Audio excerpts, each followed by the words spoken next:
Assalamualaikum warahmatullahi wabarakatuh. Perkenalkan, nama saya Giovanni Karisana Madani dengan NIM 2348201115. Saya dari Prodi Farmasi kelas 2A. Di sini saya akan menjelaskan tentang sistem saraf yang diampu oleh dosen apoteker Rizky Yulian M.Fam. Pengertian sistem saraf. Sistem saraf adalah sistem kompleks yang berperan dalam mengatur dan mengkoordinasi seluruh aktivitas tubuh. Sistem saraf pada manusia terdiri dari otak, sumsum tulang belakang, organ-organ sensorik seperti mata, telinga, dan organ lainnya, dan semua saraf yang menghubungkan organ-organ tersebut dengan seluruh tubuh. Dalam menjalankan kerjanya tersebut, sistem saraf ini terbagi menjadi dua struktur. Yang pertama ada sistem saraf pusat. Sistem saraf pusat ini terdiri dari otak dan sumsum tulang belakang, sedangkan sistem saraf tepi yang menghubungkan saraf pusat ke seluruh tubuh. Jenis sistem saraf. Yang pertama ada sistem saraf pusat. Sistem saraf pusat terdiri dari otak dan sumsum tulang belakang yang berfungsi sebagai pusat pengendali aktivitas di seluruh tubuh. Yang pertama ada otak. Otak terdiri dari berbagai bagian atau lobus masing-masing dengan fungsi yang berbeda-beda, seperti mengatur gerakan, penglihatan, pendengaran, bicara, dan memori. Yang kedua ada sumsum tulang belakang. Adalah saluran yang menghubungkan otak dengan sistem saraf tepi yang berfungsi untuk menghantarkan sinyal-sinyal ke seluruh tubuh. Yang kedua ada sistem saraf tepi. Sistem saraf tepi ini disebut juga dengan sistem perifer, adalah bagian dari sistem saraf yang terletak di luar sistem saraf pusat dan terdiri dari saraf-saraf yang terhubung ke organ-organ dan jaringan di seluruh tubuh. Struktur sistem saraf perifer ini terbagi menjadi dua, yaitu ada saraf somatik dan juga saraf otonom. Sistem saraf somatik. Sistem saraf somatik adalah sistem yang mengontrol gerakan sukarela pada tubuh seperti gerakan tangan dan gerakan kaki. Sistem saraf somatik terdiri dari neuron sensorik dan juga neuron motorik. Yang pertama ada neuron sensorik, mengirimkan informasi sensorik dari kulit, otot, organ-organ tubuh lainnya ke sistem saraf pusat. Yang kedua ada neuron motorik, mengirimkan sinyal dari sistem saraf pusat ke otot sehingga memungkinkan gerakan tubuh. Sistem saraf otonom. Sistem saraf otonom adalah salah satu bagian dari sistem saraf yang mengontrol fungsi-fungsi tubuh yang tidak disadari seperti detak jantung, pernapasan, pencernaan, dan sebagainya.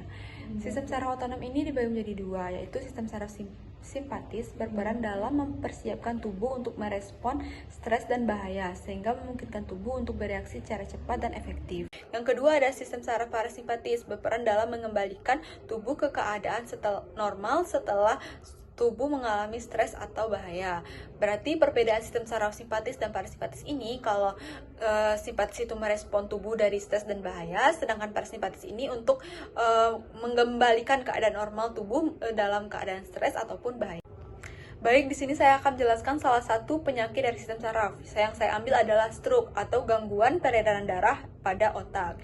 Stroke adalah sindrom yang disebabkan oleh gangguan peredaran darah otak atau GDPO dengan awitan akut disertai manifestasi klinis berupa defisit neurologi dan bukan sebagai penyebab tumor, trauma, ataupun infeksi susunan saraf pusat. Pada masyarakat barat, 80% penderita mengalami stroke iskemik dan 20% mengalami stroke hemoragik. Baik, pertama di sini saya akan menjelaskan tentang stroke iskemik. Stroke iskemik ini adalah penyebabnya yang pertama vaskular. Vaskular itu terbagi menjadi hipertensi, kolesterol, dan juga kelainan jantung. Hipertensi ini merupakan salah satu faktor penyebab timbulnya perubahan pendarahan pada otak. Yang kedua ada kolesterol. Kolesterol yang tinggi juga dapat menyebabkan peredaran darah otak, sehingga darah yang menggumpal akan menyumbat di pembuluh darah di otak. Yang ketiga ada kelainan jantung, yaitu hambatan pada pembuluh darah sehingga darah tidak dapat mengalir menuju jantung. Secara umum, terhambatnya aliran darah menuju jantung ini disebabkan oleh penumpukan plak pada pembuluh darah arteri. Berikutnya ada gejala dan tanda uji. Gejalanya yang pertama ada derajat kesadaran, muntah, nyeri kepala, ateroma. Sedangkan tanda ujinya bisa menggunakan CT scan, MRI, elektrokardiogram, ekokardiografi, angiografi, dan juga tes darah.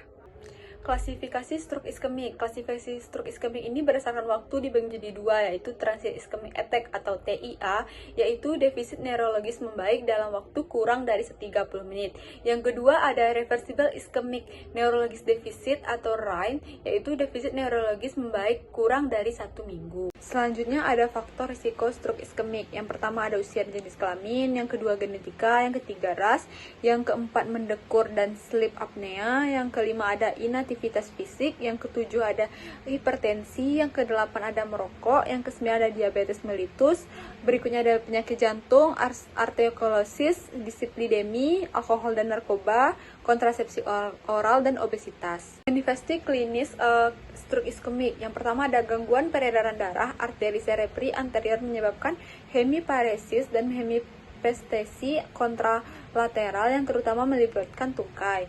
Yang kedua ada gangguan peredaran darah cerebri media menyebabkan intrahemiparesis dan hemipestesi kontralateral yang terutama mengenai lengan disertai gangguan fungsi luhur berupa afasia atau bila mengenai bagian otak dominan atau hemispatial neglect atau bila mengenai area otak non-dominan.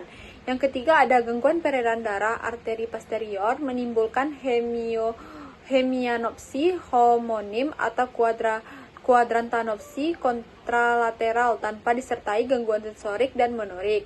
Gangguan daya ingat terjadi apabila infak pada lobus temporalis medial, alaksia tanpa araksia timbul apabila infak terjadi pada korteks visual dominan dan splenium corpus.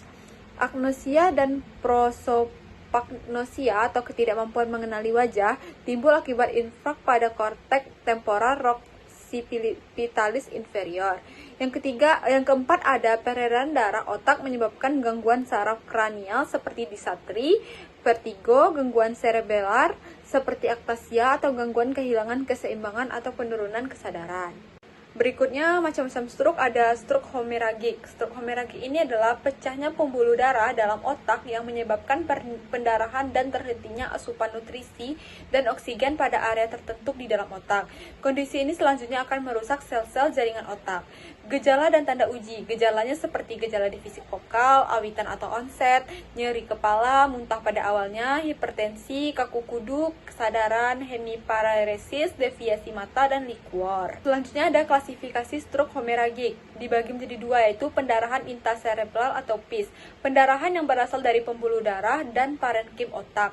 Yang kedua ada pendarahan subarachnoid atau PSA, yaitu keadaan terdapatnya atau masuknya darah ke dalam ruang subarachnoid karena pecahnya aneurisma, AVM, atau sekunder dari PIS. Yang berikutnya ada faktor risiko stroke hemoragik. Yang pertama, berusia lebih dari 60 tahun, bersejenis kelamin wanita, merokok, mengonsumsi minuman beralkohol secara berlebihan, menggunakan obat antikoagulan atau pengencer darah seperti Farmarin, menggunakan kontrasepsi hormonal, menyalahgunakan nabza, memiliki pola makan yang tidak sehat seperti mengonsumsi makanan tinggi garam atau tinggi lemak, menderita gagal ginjal kronis atau eklamsia, menderita gangguan tidur, misalnya sleep apnea, memiliki penyakit genetika yang menyebabkan dinding pembuluh darah lemah dan mudah pecah. Manifesti klinis stroke hemoragik. Yang pertama ada intracerebral hemoragik. Nyeri kepala yang hebat sering terjadi pada siang hari. Timbul mendadak setelah melakukan aktivitas dan emosi. Pada awal permulaan serangan sering terjadi mual dan muntah, pusing, hemiparesis, kesadaran menurun, dan cepat terjadi koma. Yang kedua ada subarachnoid hemoragik. Nyeri kepala hebat dan akut, kesadaran terganggu dan bervariasi, terjadi gejala atau tanda rangsangan meningal, akan terjadi edema pada papil jika terdapat perdarahan subhyaloid karena aneurisma yang terjadi di arteri karotis interna atau bak arteri komunikasi arteria pecah. Gejala neurologis tergantung pada seberapa parahnya kerusakan pembuluh darah dan lokasinya. Baiklah, itulah hasil dari presentasi saya. Terima kasih.